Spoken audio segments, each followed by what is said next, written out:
Hello guys, আসসালামু আলাইকুম। আশা করি আপনারা সবাই ভালো আছেন। নতুন একটা দোকান আপনাদের দেখানোর জন্য ভিডিওটা আসলে করা। আপনারা ছোট সময় এরকম দোকানদারি কে কে করেছেন কমেন্টে বলে যাবেন। দেখুন বিষয়টা আপনাদের কাছে ভালো লাগলো নাকি খারাপ লাগলো, ভিডিওটি কেমন লাগলো অবশ্যই কমেন্টে বলে যাবেন। এরকম দোকান আপনারা ছোট সময় কে কে দিয়েছেন সে কথাটা অবশ্যই কমেন্টে বলে যাবেন। আচ্ছা, এগুলো কত করে কিনছো? কত করিয়া?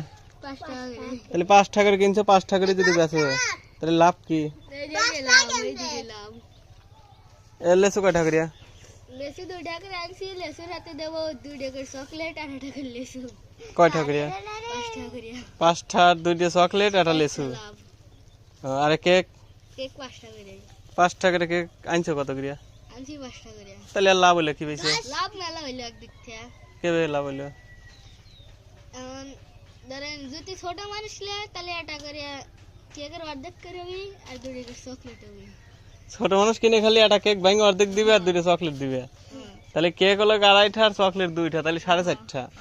তাহলে 8 আনা লাভ। আচ্ছা ঠিক আছে, নেক্সট টাইমে দেখি তোমাদের জন্য কি করা যায়। এই যে সব কাস্টমার দোকানের।